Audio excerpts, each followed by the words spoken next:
Vandag doen ons 'n plaasaanval simulasie en 2 ander simulasies waar ons gijslaars situasie hanteer as ook 'n huisbetreding situasie. Ons doen hierdie inoefeninge om ons personeel, ons lede wat vrywillige lede is, voor te berei vir sou daar 'n regte situasie ontstaan. Hierdie inoefening is om te kyk waar ons kan verbeter, waar ons foute lê, dat ons dit kan regstel.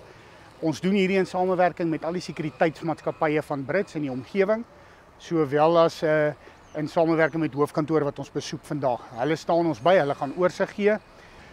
Ons het die honde-eenheid wat gaan betrokke wees vandag. Hulle sal agter die verdagtes aangaan met die spoorsny, om te kyk of ons hulle in die veld kan opspoor. Daar gaan 2 vaste vliegtuie in die lug wees wat die voertuig gaan probeer opspoor uit die lug uit. Dit is baie belangrik om by 'n buurtwag in te skakel vir die rede dat ons het oë en ore nodig om te observeer, te rapporteer, sodat ons kan die taak verrig wat ons as buurtwag besluit het ons gaan doen. Dis almal vrywilligers.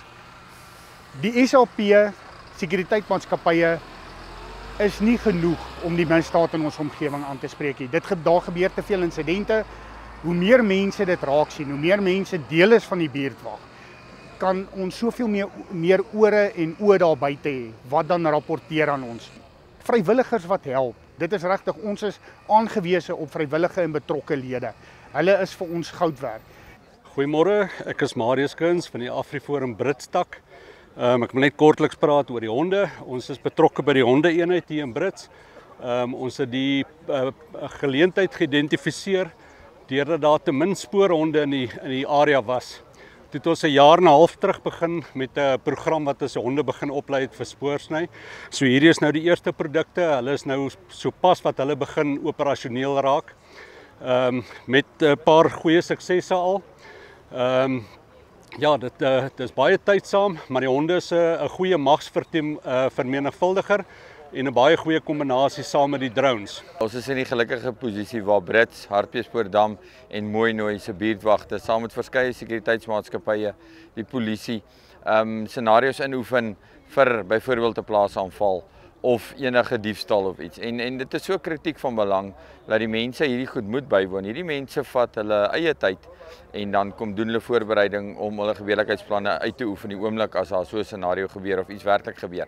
Ons kan nie meer afsonderlike silo's werk nie. Al die verskeie organisasies werk saam en hierdie is nou maar net vandag 'n bewys dat dit kan suksesvol gedoen word en daar gaan nou nog oefeninge gedoen word en hulle gaan dit oor 3 maande weer doen om dit verder te vat. In die verlede het die buurtwagte op hulle eie gewerk. Nou Brits, Hartbeespoortdam en Mooinooi gaan later 'n steenkring vorm.